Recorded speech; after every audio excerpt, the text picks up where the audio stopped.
attention, and go ahead. Okay. Got it. Thank you.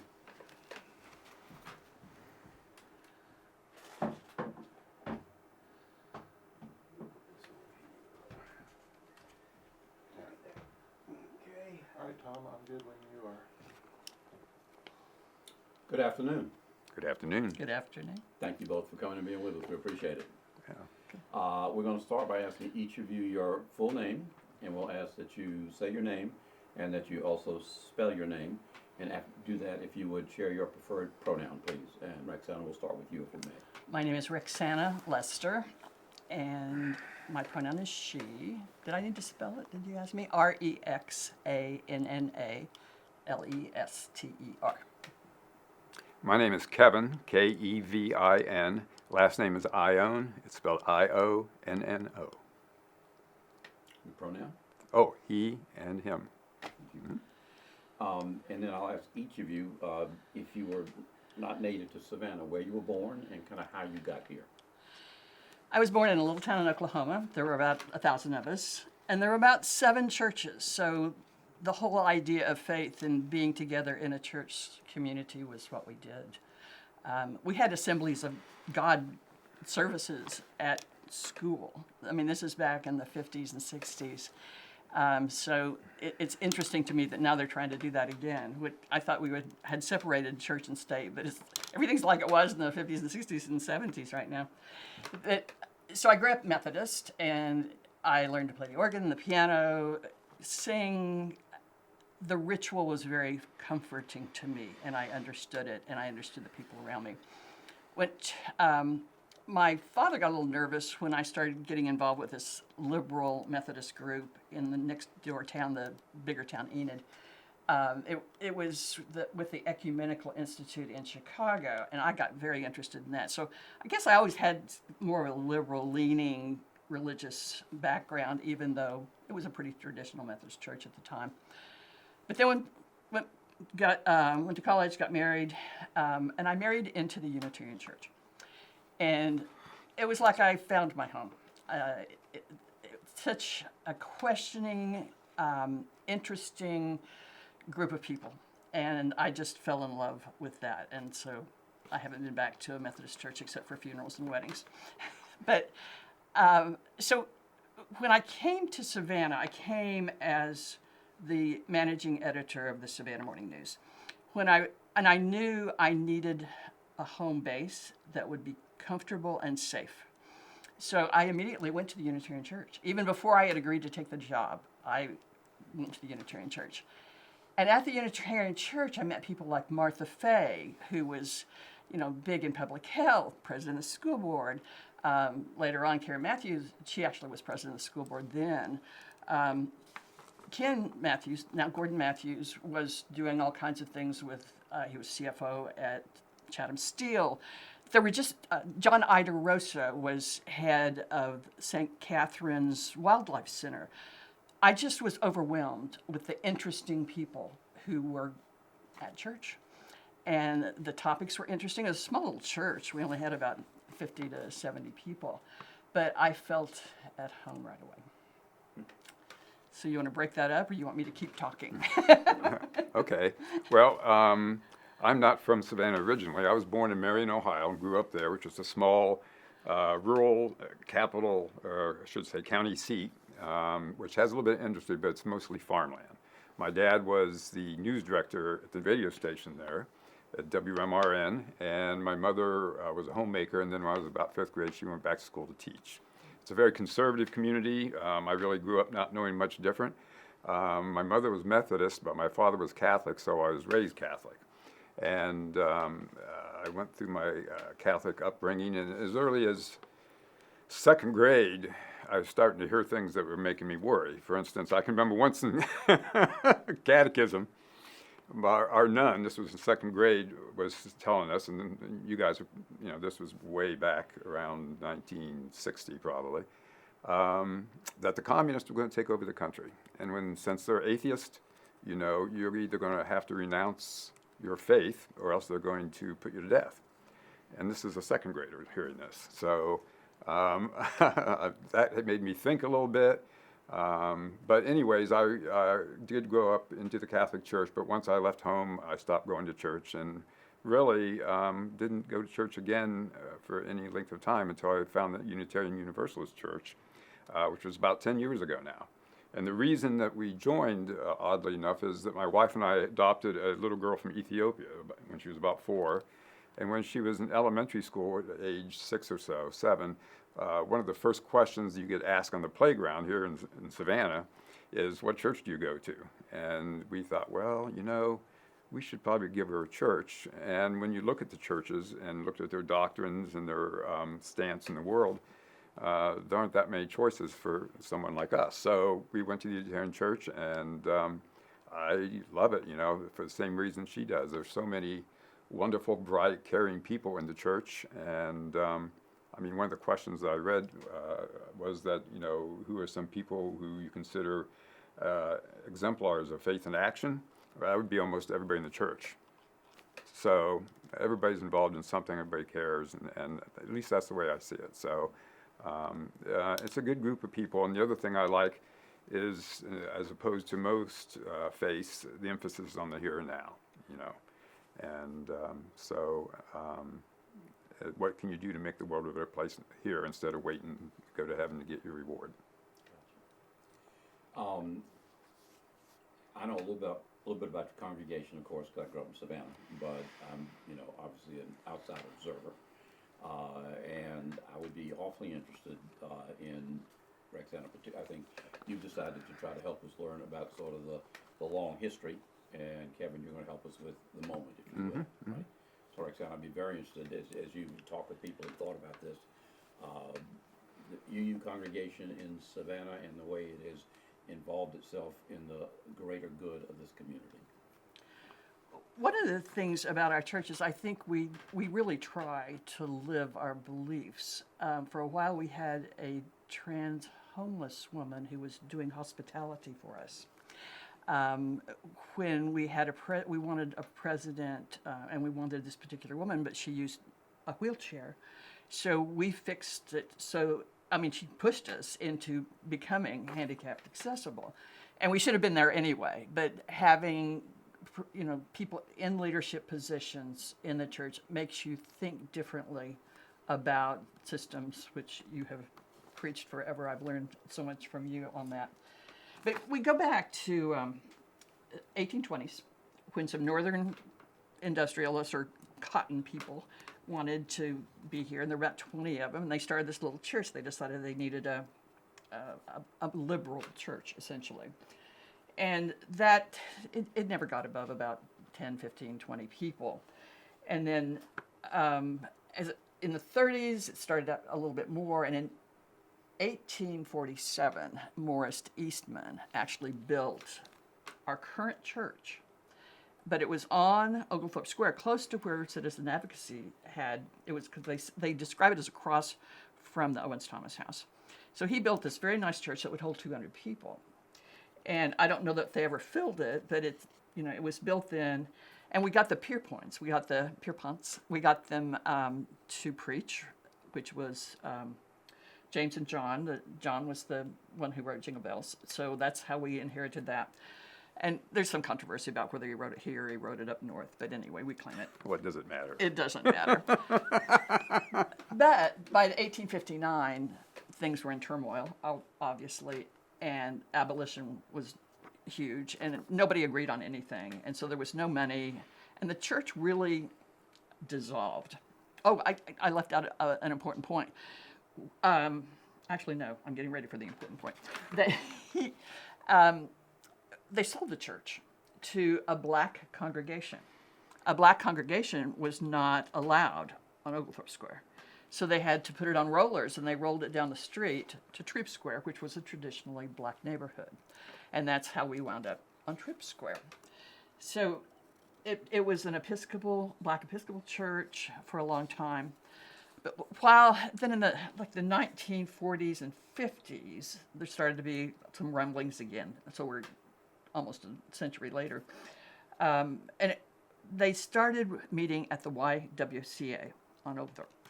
And it was, again, a small group. We were back down to 15, 20 people. And it was when the unrest of the civil rights movement was starting. And it was a very liberal congregation, and they wrote letters to the editors saying how things should be. And eventually they were asked to leave the YWCA. They were afraid it was going to sully their reputation in the wrong way. So they rented the Stone House, which is on Columbia Square, right across from the Davenport House. And it was a mess. It was rat infested, but they cleaned it up, and they only paid like $25 a month. And then they allowed groups. They weren't running the groups, but they allowed like some drug rehab groups. They had the integrated Girl Scout troop.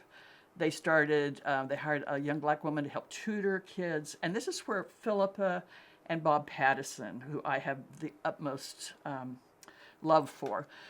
Philippa joined first. She's always been involved in tutoring kids, and she started at the Stone House. Bob was a banker, a very prestigious banker in town, and he was known as being able to loan a lot of money to black citizens in town. Otis Johnson gives him credit for giving him his first loan for a car. And he said, I had to pay it back because I knew Bob personally. And, at one time, bankers were very powerful people in the community. Mm-hmm. So Bob was called into his office one time and said, what is your wife doing over there at that church? Bob was still Methodist, taking his mother to church in the Methodist church, but Philip had already gone over to the Unitarians and was tutoring kids and helping run all these social things. And he said, if my wife is interested in something, I'm not going to tell her she can't do it. And then once Grandma died, then Bob joined the Unitarian Church too. Those two people alone are just the two magnificent stalwarts of the city, both the city and our church. And they just ran all kinds of programs. Bob was treasurer for many years. Since he was a banker, he watched over the money. But they gave and gave. Bob donated so much time to photography at Duran. Philippa tutored kids all over town. And they just brought a sense of both seriousness and fun to a wonderful place. And they had company. They were two that really attracted me to the church. So I talked to Philippa before I did this, and she just loved the church. She loved working with kids, and so this was. We actually have where our religious education program is. It is named after Philippa. So, hang on for a second. When I look down. When you look down, yeah, we lose you if you're talking when you're looking down. So try to read it, and you can take your time. We can pan the mic out a little bit. Yeah. If you to allow her to do that. Yeah, we can do that. At the same time, if you could just, I don't know if we can manage it, but your chair is just slightly too far this way, Rexanna. If you could sort of scoot a little bit. This way? Yeah. If you could sort of cheat that way in the chair for us, that would be good. We're just so tight on our. No, that's fine. All right, Thank you. You got the framing right? Yeah, that's much All better. right, Thank you very, very much. Let me move the mic. Yeah, just allow her a little bit extra breathing room. That's good, because she's leaning into it. Yeah, That's good. All right, so I need to hold my head up a little bit more. How's that, Eric? That's good. No, you're free to move. We've made our adjustments. Yeah, we Okay. didn't want to lose you. Thank you. You guys can continue as soon as Mickey says. Headphones on, ready to roll. All right, so our church has always had a commitment to civil rights. And one of the manifestations of that to this present day is our involvement with the Martin Luther King concert, which is something that it fills the church with such a diverse crowd, and it's so much fun. And actually, Scott has helped us with that for the last several years. But one of the original programs was written by Paul Johnson, Otis Johnson's brother. He wrote jazz, and so it was more of a jazz concert at first, but it's become this very, Savannah State sings, their choir, our choir sings. And every year, we got a new choir director, and he said, why are we doing this? And it's part of us. We can't imagine not having a big part in the Martin Luther. And we also are in the parades. We're big into parades. We also do the Pride Parade. Every Sunday morning, we welcome everybody of every gender, orientation, combination of, and that's who we are. It's another reason why I like it. I feel like it's a church where everybody is welcome. It's not that we don't all argue periodically about various things, but we really want to be a place where everyone feels safe. There are a lot of opinionated people. Oh, there are a lot of opinionated people. And we have people, and I think you mentioned this too. We have people from mosques. We have people who grew up Jewish. We have Methodist, lots of Catholics. And it's really a place where if you want ceremony, to me, I like a little bit of ceremony, and we don't have a lot, and we can change it. And it's not like we have creed. We're non-creedal, so we don't tell you what to believe. We don't tell you even really much how to act, as long as you mostly keep your clothes on, and the basic stuff. We're really. Do I need to turn that off? Yeah, if you don't mind. I'm sorry.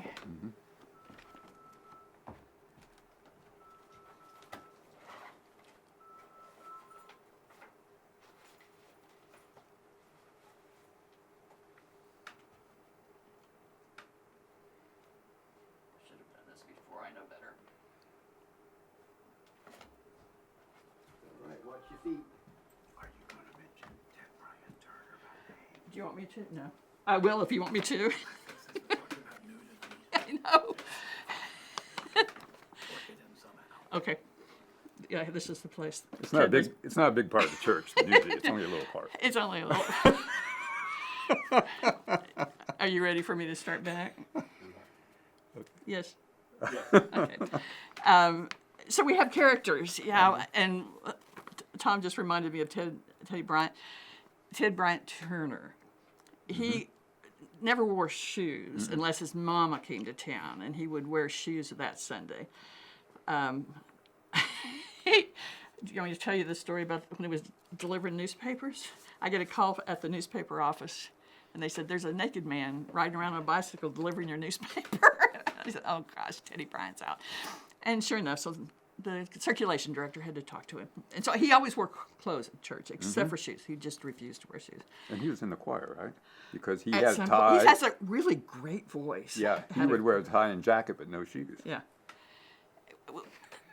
I love the quirkiness of the people. We're all a little different. I think that's what kind of draws us there. We come from such different backgrounds. We have to put up with each other's quirks. And we just bring a different way of looking at the world and trying to make it better. I think that's the overriding thing is all of us want to feel like we're doing something that's going to help make the world just a little better. Maybe just for the person next to me or the kids that come. And Kevin had a really good point. We often draw out young families because they have to answer that question, where do you go to church? And we're a safe place to say that because most people don't know who we are. So, oh, okay, Unitarian, that must be fine. At one point, somebody was looking at the church and they said, oh, the Unitarians, they're really too cold and impersonal to make it in the South. But that's not really true. We're from all over, but we have some people who were here from the beginning too. So we do lots of things. Philippa, again, was very instrumental with the Inner City Night Shelter. When she was first going, we still do some things with that. We feed people. We work with a group called Congregation and Service, where we go out into people's communities who invite us, and we might help build something, might help clean up something, we might make some blankets. We're a part of the group called JUST, J-U-S-T, the Justice, what is it? Unite Savannah Unite together. Savannah Together, yes. And again, it's made up from a lot of different people from a lot of different faiths, but they take particular issues. So they've worked with education. Right now they're working on education, but mainly affordable housing. And they listen to people who are homeless. They listen to people who need housing. They come up with plans, and they work with the official city governments to try to see where's the funding going to come from, what makes the most sense by listening to people. When Audrey Vincent came in 1990, which is when I came to the church, she was very interested in civil rights and race relations. So, and she made an effort to really reach out to people. Up until that point, we'd kind of been our own little thing, doing our own little thing, but she really wanted other churches to become part of multiracial group, and there were lots of seminars and lots of workshops and getting together, just trying to get to know each other as faith communities. So she was very instrumental, and we've kept a lot of that. It was a thing called dismantling racism at one point. We've worked with First Baptist on a thing called the Strengthening Celebrating Families program that works with the court system to make sure people are fed, have a place to live, because the support systems around people who've been sent to jail doesn't always work so well. So we've actually had we have curriculum that comes from the Unitarian organization on high, so we've done different things on sex education. We're not afraid of any topic. I mean, if you've got people, we have to have trained people. It can't just be anybody standing up and say, oh, I can teach that. Well, there's lots of training with everything. And we're actually doing a thing right now. I'm on a committee called Healthy Congregations. We're going to learn how to fight better. and we hope get away from the fighting at all. But how do you bring up really tough? If you're driving me crazy, how can I talk to you about that? And there's a lot of training involved, and we're going to spend a lot of time talking to members of the congregation. There are 4 people on that committee, and it'll rotate around. We don't want to. It's easy if you got somebody good at something to keep them on forever, but this particular needs to have a lot of people rotating around. The other thing I want to mention is the radio station. We're probably the only church in town that has our own radio station. It's WRUU 107.5. It was started in 2013. Vicki Weeks was one of our members, and she and our minister at the time, David Messner, were really interested in this. And it's gone through different leaders and different programming, but it's a place where if you have a topic and you can convince their board, you can have a radio program. And it's music, it's philosophy, our sermons are archived there. So it's really just a way to find out what's going on in town. The arts programming was just fantastic. You can find out what's going on. That may be on hiatus right now. But it was essentially described as community radio with a global soul. So another big thing we're doing right now is Kevin's thing. So I think we ought to listen to Kevin. And if there's any more time, I'll talk some more. Okay. Well, thank you. Yeah, in 2019, Alan Kindler, who was a member of the congregation, he and his wife now moved to Virginia, we started the Green Team at the Unitarian Universalist Church. And it was something we were both passionate about. I had spent a period of time doing a lot of reading, for instance, about climate change. I was already aware of ecological devastation going on around the world from extraction and the erasing of traditional communities and cultures from around the world. Social injustice, where the effects of climate change and pollution and ecological breakdown do not affect all people equally. And of course, thinking about the world that my children and my grandchildren would grow up in. So, and I was going through a period where when I got out of bed in the morning, I was always feeling so dark about this. And so I realized that really the best thing you can do to remedy that, or at least mitigate it, is to become more active. And of course, I'd always been active on the fringes on environmental issues, but I decided to talk to Alan. We decided to start the Green Team at the church. So we've been around for 5 years now, and we've had a really good Green Team, really good people, and we've accomplished quite a bit. Our first year we had a series on sustainable living, which went through like 4 different sessions with 4 different people on sustainable transportation, on waste, on sustainable landscaping and gardening. I can't remember the other topic, sustainable eating, that type of thing. And we've had a lot of presentations, workshops, and movies on different topics, educational and informational, that we've had, and both for the church and for the community. We have a couple of people, and this is another thing I like, and one thing I've been encouraging for a couple of years now, is for people to bring their own ideas as much as possible and then act on them. So last year we had a native plant garden installed beside the church by a couple of members whose idea it was, and they worked in conjunction with the religious education. So that was good. Let's see, if you remember 2019, when there was a growing movement, and I think we hit the wave just perfectly, we surfed it, but there was a growing movement for Savannah to adopt a clean, 100% clean energy plan. And so we had an important role in that too. I was the green team, that was the first year of the green team, and also that year I had helped start the Climate Reality Project. So there are a number of different organizations, Center for Sustainable Coast, Environment Georgia, and there was a whole coalition.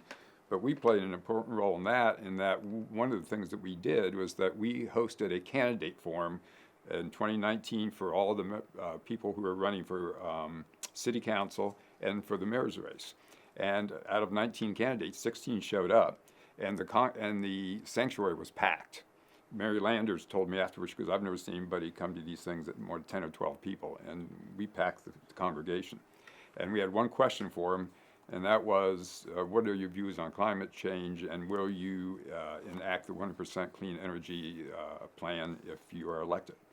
And so I think we played a big role in that. And then after the plan was passed, we also hosted a forum there, an educational forum for the public to learn more about what the plan was, what it entailed, what the goals were, and that type of thing.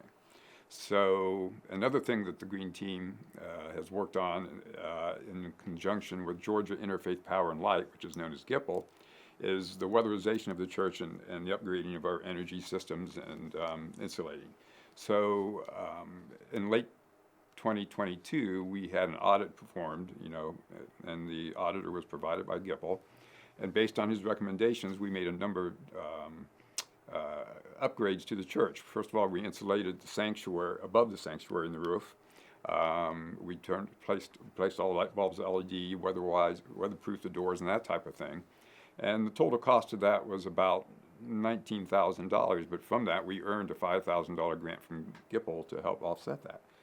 And then in addition, I wasn't on the board then, I'm on the board now, but I give so much credit to the board at that time because what they did was go ahead, even though we weren't going to get any type of grant for this, and completely upgrade our heating and air conditioning system. Get rid of all the old gas furnaces, we had a couple of them, and they were gone. One had been around probably since the 1970s, and just go all electric, clean electric heat pumps and mini splits and things like that.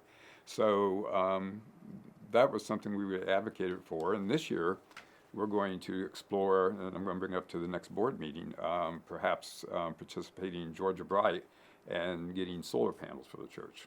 So we'll take it step by step and see if that would be a good decision, but that's one of the things that's on the agenda for the Green Team this year. And in addition to the Green Team, I also am a member of JUST. I'm not the leader of that. Chris Carroll and Steve Hutter are. She told you a little bit about what they're working on, especially emphasizing education and reading right now, and affordable homes, places for people to live that aren't, just strictly for the upper class or Airbnbs or things like that. So I'm on the board. I helped participate and run our service auction last year. I lead a covenant group, which is, she talked about each month there's a topic in church, or with this topic there is some reading and content that comes down to us, and we read it. There's some videos, and then we get together once a month with your covenant group and sort of have a conversation about it, and it's not just a discussion group at an intellectual level, but we try to talk about the meaning of a particular topic in your life, how it shows up, and whatever experiences you may have that made you see a particular point of view. So those are some of the things that I'm doing now. We have a good board at the church. We have a new minister. Well, she's been around a couple of years now, but she's going to be installed as the permanent minister next month. She's very good. She's very caring, and she's very bright and well-read, and she's very down to earth. She comes to the board meetings and she has always makes a couple of apropos comments or suggestions that are right on spot. So that's good. And the other thing that I find promising, for a few years there, just before COVID and right after it, those times when I was up, I don't know what it's called, in a church. It's not an altar in our church. What is it called? It's a little stage with a Stage, lectern on it. Yeah. Anyways, when I've been up there for one reason or another and look out, I saw a lot of white hair. But in the last 2 years or so, 2 or 3 years, like she said, we've been attracting younger families, and there are a number of these people, and by that I mean people under 40. A lot of these people are really getting involved in the church. People like Alex Dodd and Aaron, who has actually been a church member for a while, Nicole and Christian and Abby and Jordan, people like that. And so you start to see a future happening for the church now. And one of the things that I think is that the work is never done. And so we sort of stand on the shoulders of people that came before, back in the 50s and 60s, like Philip and Bob. And I didn't mention Milton Ron. And Milton Ron. Milton Ron was amazing. He ran laundromats. Mm-hmm. He ran integrated laundromats in the 60s in Savannah. So these people really set the stage for us.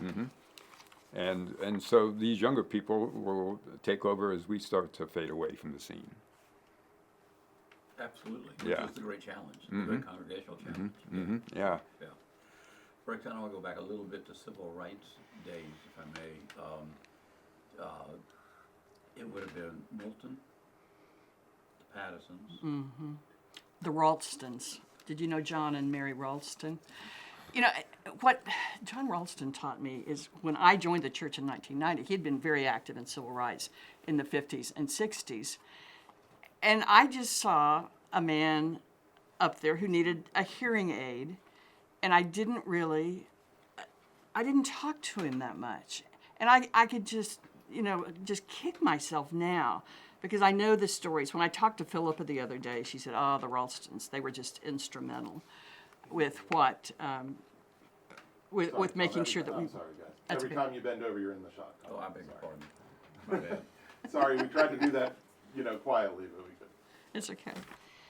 So I think the Pattersons, the Ralstons, the Ackermans, they were based in Tybee, and they were early in the church, and Frank DeBolt and Margaret DeBolt. Margaret worked, she wrote Stand by. ghost Sorry, somebody's stories. at our door. Excuse me. We're gonna keep rolling. Hey, sorry, we're still rolling on that for you. If you could just hold on, probably will let you. Thank you. So Milton Ron, the Ackermans, Frank and Margaret DeBolt, I think came a little bit later, but they were also instrumental in, Frank got us going with shape note singing.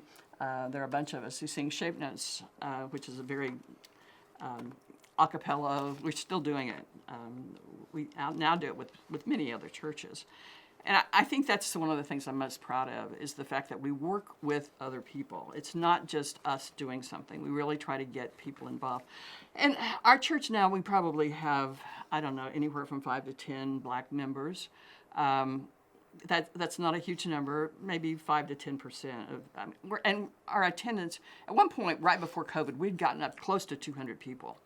And then when COVID just devastated us, and so we started back, and now I think we're at 130 or 40. Something like that. But we're getting families, and we're getting younger people, and a lot of, not a lot, several interracial marriages. So we're a safe place for a lot of people. You can come to our church and see people like you, whoever you are. And we have people who just wander in. I've been in Savannah for 20 or 30 years. I just heard about you guys. So I guess we need to do a better job of letting people know who we are. But we really, we think we're stronger with differences and with people from all kinds of backgrounds. A lot of people from who know about Unitarianism come from the north because that's, New England is where we were born. But our minister's from Minnesota. And it was funny, one of the Lutheran ministers in town thinks they're best buds now because, he's from Minnesota. So there's always that connection whenever you're from someplace else. And we like to be welcoming. Let me ask, there was a time when the downtown ministers seemed to have a coalition almost. If that still exists, can you talk about it? I don't know if it did. When Audrey Vincent came in 1990, and she started the Interfaith group, she was very active with the other ministers. And then other ministers have not been, we went through a series of temporary ministers for a while. So Lisa has only been here a couple of years, but she's trying. She would really like to become and do more with other ministers. But I don't know that it's as strong as it used to be. There were some real, First Baptist, there were some really strong Enoch at Trinity. That I don't know if that still exists so much now. I've tried to get her out and about. And I'm going to tell you a story about Milton Ron, and I want you to tell me if this is okay. It seemed to me that you mentioned Milton owned laundromats, and he integrated the laundromats. The white people stopped coming. He had to sell the laundromats, and that's when he went into the real estate business. Mm-hmm. Now, is that a true? I think so. I don't know the end of it so much. I didn't, because he always loved the laundromats. That's what he always talked about. So I didn't hear him really talk about the real estate, but I think that's an accurate statement. He and his family, he would be the first one there, opening the doors, welcoming everybody. But so I knew that he got into a lot of trouble of various kinds by having integrated laundromats in the 60s. I mean, personal risk. Mm-hmm. I mean, it seemed to me that the Unitarians, I've heard Otis talk about this, that Unitarians would do things that would put them at personal risk. Mm-hmm. They would risk their social status on our behalf. Mm-hmm. I mean, he's talked about that very directly and very clearly back in that day. Mm-hmm. And then let's talk about Martha Faye just for a minute, the role she played in this community as a Unitarian. Martha Faye had a science background, so she was an educator, and she, I think, worked at Oatland Island when it was a research center for a long time. And then she became president of the school board at different times. But when she retired, they named part of the county health department after her. She was this little dynamo of a woman who was really active in public health and getting people taken care of, vaccinated. And I worry about us losing that public health consensus that we had during that period. My mother was a nurse, and so, when it was time for polio vaccine, she was down there lining up kids and sticking needles in their arms. It was so accepted, and now controversies about vaccines really scare me to death because they're so important. Mm-hmm. But Martha was crucial, and I think she held every different office at the church too. She was organized in a lot of different ways, but she loved the public school system, and she spent many, many, many hours volunteer and working. And then you mentioned that y'all like parades, right? I mean, how many people do y'all turn out like for ML Day parade? How many people do y'all turn out for y'all in y'all's section? Oh, I would say 25 or 30. Yeah, wouldn't you? it's usually we because so many of us are older now that we do the trolley thing, but we walked it for years and years and years, and it's always kids. We like to do things where, and you're a kid in a parade and you're just waving at everybody and you're happy, and so I think it's a really good thing for kids. But the Martin Luther King parade has always been a huge deal. And then right after the parade, we come over and we sing, and we sing. It was the Unitarian Church on Martin Luther King's Day was the first time I crossed hands with a black person on that side of me singing "We Shall Overcome." First time ever. So I grew up on a farm in Oklahoma. I knew no black people. I mean, I met when I married a guy in the military, and so that's a very integrated environment. But coming here, I learned about civil rights. I was totally ignorant, really, and just that is such a powerful physical feeling. And I remember it just swaying and singing and holding tight onto the person who was next to me. And I think that's symbolic of what our church wants to do. We want to grasp hands with other people in the community and do what we can do. Mm-hmm. That's right. Let's end there. That's beautiful. Mm-hmm. Yeah. Thank you both. Oh, you're welcome. That's very That good. is a Good job. phenomenal end. Mm-hmm. It's true. It's very true. All right, well, cut, Mikey.